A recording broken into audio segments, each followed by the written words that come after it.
കഴിഞ്ഞ കുറച്ച് ദിവസങ്ങളായി പ്രതിപക്ഷവും മാധ്യമങ്ങളും ചർച്ച ചെയ്യുന്നത് യു.ഡി.എഫിന്റെ ബജറ്റിലെ വീര്യം കുറഞ്ഞ മദ്യത്തിന് നികുതി നിശ്ചയിച്ചുള്ള തീരുമാനമാണ്. യു.ഡി.എഫ് കേരളത്തിൽ മദ്യം ഒഴുക്കുന്നു, ഇതിന് പിന്നിൽ അഴിമതിയുണ്ട് എന്നൊക്കെയാണ് CPM ഉന്നയിക്കുന്നത്. ഇക്കഴിഞ്ഞ ദിവസം ഈ വിഷയം ഉന്നയിച്ച് പ്രതിപക്ഷം അടിയന്തര പ്രമേയത്തിന് നോട്ടീസും നൽകി. എന്നാൽ ബജറ്റ് ചർച്ചയിൽ വിഷയം ഉന്നയിക്കാമെന്ന് ചൂണ്ടിക്കാട്ടി സ്പീക്കർ നോട്ടീസിന് തന്നെ അനുമതി നിഷേധിച്ചു. ഇതോടെ CPMന്റെ ഗൂഢലക്ഷ്യം പാളി. വിഷയത്തിൽ കോൺഗ്രസിനുള്ളിൽ ഭിന്നിപ്പുണ്ടെന്നും അത് മുതലെടുക്കാമെന്നും കരുതിയായിരുന്നു അടിയന്തര പ്രമേയം കൊണ്ടുവന്നത്. വീര്യം കുറഞ്ഞ മദ്യത്തിന് നികുതി നിശ്ചയിച്ചതിൽ എക്സൈസ് മന്ത്രി M. ലിജുവിന് എതിർപ്പുണ്ടെന്നും ഇക്കാര്യം തന്നോട് ആലോചിച്ചില്ലെന്ന പരാതിയുണ്ടെന്നും ഒക്കെയാണ് CPM പ്രചരിപ്പിച്ചത്. എക്സൈസ് മന്ത്രി മുഖ്യമന്ത്രിയെ കണ്ട് അതൃപ്തി അറിയിക്കുമെന്ന് മാധ്യമങ്ങൾ വാർത്തയടിച്ചതും CPMനെ ആവേശം കൊള്ളിച്ചിരുന്നു. എന്നാൽ അത്തരത്തിൽ യാതൊരു ഭിന്നതയും സർക്കാരിലില്ലെന്ന് ഇന്നലത്തോടെ വ്യക്തമായി. സഭയിൽ മുഖ്യമന്ത്രി തന്നെ ഇക്കാര്യം പൊളിച്ചുകൊടുത്തു. ഈ വാർത്ത കണ്ട് താൻ ലിജുവിനെ വിളിച്ച് "എടാ, നീ എന്നെ കാണാൻ വരുന്നില്ലേ" എന്ന് ചോദിച്ചു. അപ്പോൾ ലിജു പറഞ്ഞത്, "എനിക്ക് വേറെ 1-2 കാര്യങ്ങൾ സംസാരിക്കാനുണ്ടെന്നും ഈ വാർത്ത കാരണം അതുപോലും പറയാൻ പറ്റുന്നില്ല" എന്നുമാണ്. മന്ത്രി ലിജുവിനെ എടാ എന്ന് വിളിച്ചതിന് മുഖ്യമന്ത്രി കാരണം പറഞ്ഞു.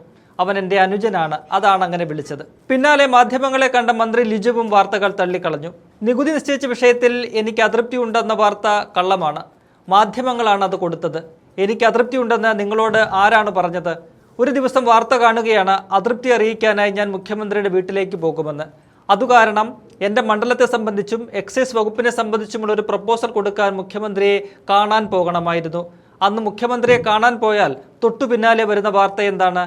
ഞാൻ മുഖ്യമന്ത്രിയെ അതൃപ്തി അറിയിക്കാൻ പോയി എന്നല്ലേ എന്നും ലിജു ചോദിക്കുന്നുണ്ട്. ബജറ്റിൽ വരുന്ന നികുതി നിർദ്ദേശങ്ങൾ മന്ത്രിമാരുമായി ചർച്ച ചെയ്യേണ്ടതില്ല. മദ്യം വിൽക്കണോ വേണ്ടയോ എന്ന പോളിസി എടുക്കുന്നത് മദ്യനയത്തിന്റെ അടിസ്ഥാനത്തിലാണ്.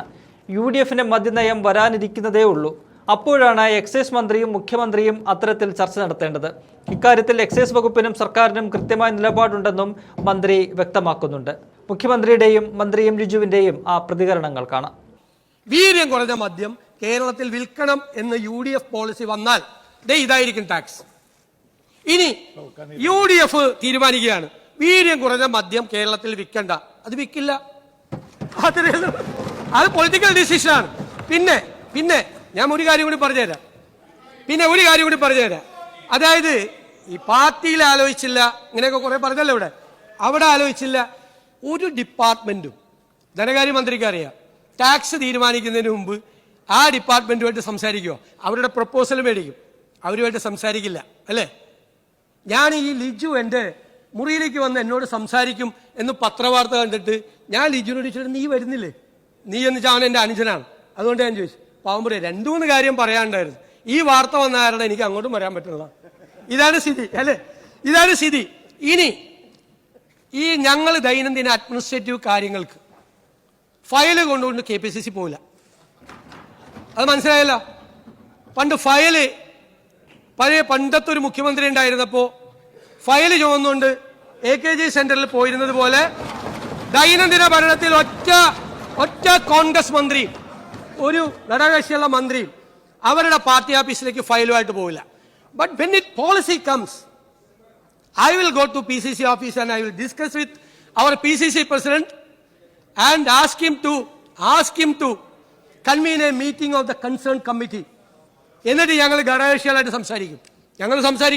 ഞങ്ങൾ എല്ലാവരുമായിട്ട് സംസാരിച്ച് ഞങ്ങളൊരു പോളിസി ഉണ്ടാക്കും. ടാക്സ് നിശ്ചയിക്കുന്ന ഫയലും ബാക്കിയുള്ള ദൈനംദിന പ്രവർത്തനങ്ങളുടെ ഫയലുമായിട്ട് പാർട്ടി ഓഫീസിൽ പോകുന്ന പരിപാടി മുഖ്യമന്ത്രി അറിയാതെ ഫയൽ അടിച്ചു മാറ്റി പാർട്ടി ഓഫീസിൽ കൊണ്ടുപോയി അംഗീകാരം മേടിക്കുന്ന പരിപാടിയൊന്നും ഈ ഗവൺമെന്റിലുണ്ടാവില്ല. ഇതാണ് എനിക്ക് മാധ്യമങ്ങളോട് ആര് പറഞ്ഞു? ഞാൻ യഥാർത്ഥത്തിൽ കഴിഞ്ഞ ദിവസം ഇന്ന് മുഖ്യമന്ത്രി പ്രസംഗത്തിൽ പറഞ്ഞു. ഞാൻ ഒരു ദിവസം ഇരിക്കുമ്പോൾ വാർത്ത കാണുകയാണ്, മുഖ്യമന്ത്രിയെ അസംതൃപ്തി അറിയിക്കാൻ വേണ്ടി എക്സൈസ് മന്ത്രി അദ്ദേഹത്തിൻ്റെ വീട്ടിലേക്ക് പോകുന്നു. ഇവിടുത്തെ ഒരു പ്രധാനപ്പെട്ട കുറേ മാധ്യമങ്ങൾ റിപ്പോർട്ട് ചെയ്തതാണ്. ഞാൻ ആരോടും പറഞ്ഞു, എന്നോട് ആരെങ്കിലും ചോദിച്ചിട്ടുണ്ടോ ഇത് ഇരിക്കുക? അതുകൊണ്ട് എന്ത് സംഭവിച്ചു? എനിക്കെന്നതിൻ്റെ മണ്ഡലത്തെ സംബന്ധിച്ചും എക്സൈസ് വകുപ്പിനെ സംബന്ധിച്ചും ചില കാര്യങ്ങൾ, എക്സൈസ് മോഡേണൈസേഷനെ സംബന്ധിച്ചൊരു പ്രപ്പോസൽ അല്ലെങ്കിൽ മുഖ്യമന്ത്രിയെ കാണാൻ പോകണമായിരുന്നു. അന്ന് മുഖ്യമന്ത്രിയെ കാണാൻ പോയ തൊട്ട് പിന്നാലെ വരുന്ന വാർത്ത എന്താണ്? അതൃപ്തി അണിയിക്കാൻ വേണ്ടി മുഖ്യമന്ത്രി ഞാൻ പോയില്ല, കാണാൻ പോകുന്നു എന്നതിന്. ബജറ്റിൽ വരുന്ന നികുതി നിർദ്ദേശങ്ങൾ മന്ത്രിമാരുമായി ചർച്ച ചെയ്യേണ്ടതില്ല.